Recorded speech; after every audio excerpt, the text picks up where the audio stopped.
Some stories hit the news cycle with a whisper. Others crash through the public consciousness like a thunderclap. The case of Chelsea Perkins, a U.S. Coast Guard veteran turned provocative OnlyFans star known as Selena Savage, is the latter. It's the kind of tale that commands attention not just for its brutality, but for the psychological labyrinth it reveals. Obsession, revenge, digital fame, trauma, fantasy turned fatal. Let's get into today's story. At the center is a woman who crafted a persona strong enough to shield her from the world, but not from her own pain. Her story collides with that of Matthew Dunmire, a man from her past whose alleged essay against her would set the stage for a devastating finale years later. What happened between them is a chilling reminder of how trauma left unresolved can fester into something dark, dangerous, and ultimately deadly. This is a story of identity and illusion, of digital masks and real-life consequences. It's a modern Greek tragedy where the heroine is both victim and villain. Chelsea Perkins grew up in a quiet Ohio town, attending the same high school as Matthew Dunmire. They were not close, more acquaintances than friends, but they were aware of each other. Years later, Chelsea would accuse Matthew of SA. According to her, the incident took place in 2017 when they reconnected after high school. She claimed Matthew had lured her under false pretenses and then SA'd her. Chelsea went to the authorities. An investigation followed, but prosecutors declined to press charges due to insufficient evidence. As with many SA cases, the burden of proof fell disproportionately on the victim. For Chelsea, this was more than a legal setback. It was a betrayal by the very system meant to protect her. The case was dismissed, but Chelsea never forgot. After high school, Chelsea sought structure and meaning in the U.S. Coast Guard. The military gave her discipline, routine, and a sense of control. But beneath the uniform, the trauma festered. Despite serving honorably, she left early, citing mental health concerns.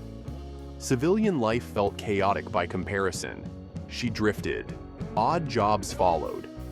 Then came COVID-19, isolation, and an internet boom that changed everything. Platforms like OnlyFans exploded in popularity. Creators monetized their personalities, fantasies, and images. For Chelsea, it wasn't just a career move, it was an escape. Under a new identity, Selena Savage, she created a brand that was both provocative and pointed. Leather, stilettos, fierce glares.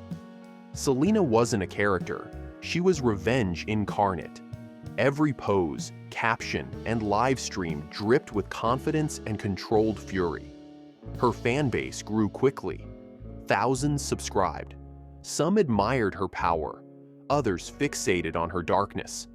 Either way, she had control. She had visibility.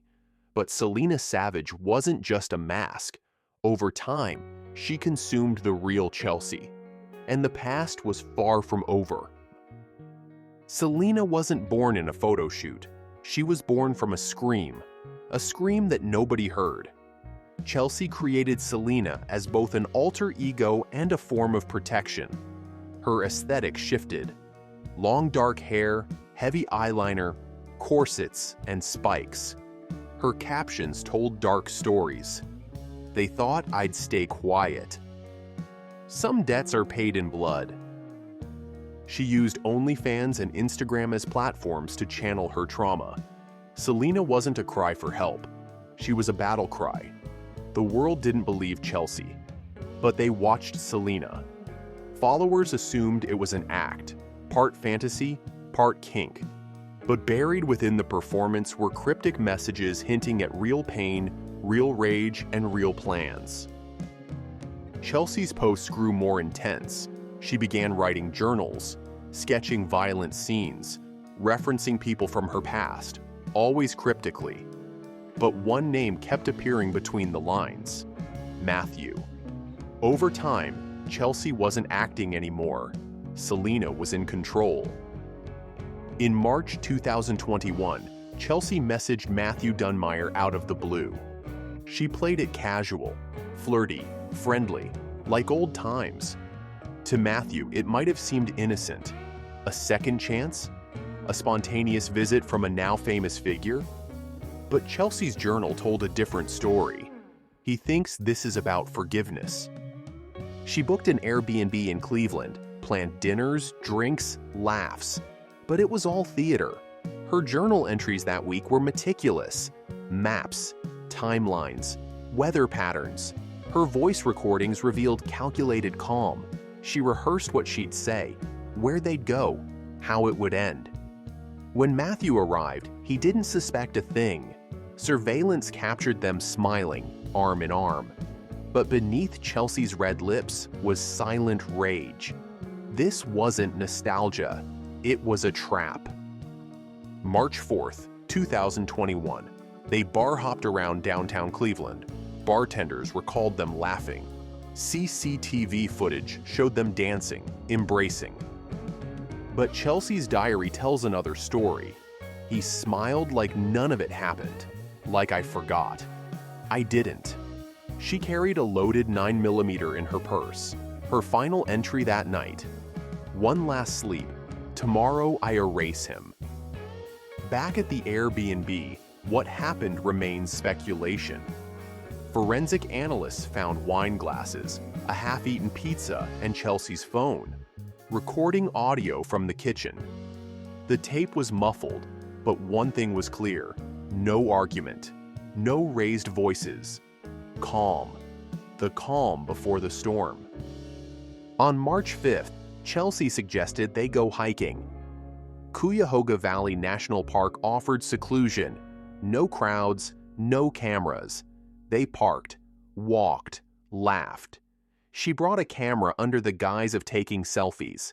Then, somewhere deep in the woods, she pulled out the 9mm and shot Matthew in the back of the head. No warning, no hesitation. Instant. She left him there. She walked back alone, got a new tattoo, ate lunch, smiled in selfies. To her, it wasn't just closure, it was rebirth. 3 days later, hikers found Matthew's body, still undisturbed. His phone and wallet were on him. Park rangers called federal agents due to the crime occurring on national land. Within days, Chelsea's online activity drew attention. She deleted posts, wiped devices, but forensic tech recovered messages, captions, and browser history. The most damning clue? A scheduled OnlyFans post, now deleted, that read, "He won't hurt anyone else." She was arrested in DC in December 2021. When told why, she only asked, "Did he suffer?" News of her arrest went viral. Social media platforms lit up. Was Selena Savage a feminist avenger or a manipulative unaliver? Some users created fan edits. Others called her a monster. TikTok reenactments, YouTube docuseries, and Instagram threads flooded timelines. Her OnlyFans content was dissected frame by frame. People speculated, were there clues? Was it premeditated performance? For many, she became the embodiment of revenge fantasy. For others, she crossed an unforgivable line. In late 2021, tragedy compounded.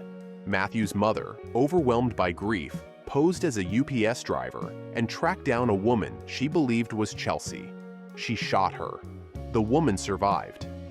Hours later, Matthew's mother unalived herself.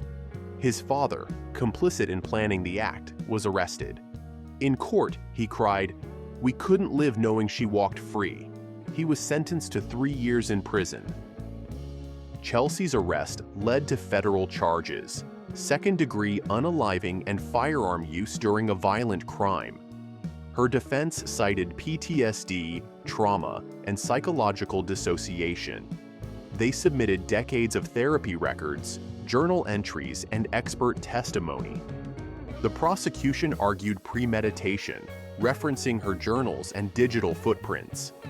After lengthy deliberation, she accepted a plea deal in May 2025. She avoided first-degree charges and faces 20 to 25 years in federal prison.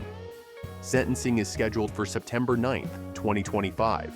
She remains incarcerated, awaiting final judgment. Selena Savage was born to protect, but ended up consuming everything. Chelsea's transformation wasn't just aesthetic, it was psychological. The lines between fantasy and real life disappeared. Selena gave her a voice, and then took over. She no longer separated the past from performance. The mask fused with her face. Selena Savage became both savior and executioner. Chelsea Perkins, known to the world as Selena Savage, lived two lives and lost both. Her story raises haunting questions. Can identity be a form of justice? When does fantasy become crime? Is trauma an explanation or an excuse? Was she a wounded soul lashing out in pain, or a manipulator weaponizing her past for vengeance? This case forces us to confront the uncomfortable space where pain and power intersect. It's a modern morality tale wrapped in leather, rage, and internet fame. But the story doesn't end with prison bars. It continues in hashtags, YouTube thumbnails, and TikTok duets. What do you think? Righteous reckoning or irreversible mistake? Drop your thoughts in the comments. Don't forget to like, subscribe, and hit the notification bell to stay updated on stories like this one.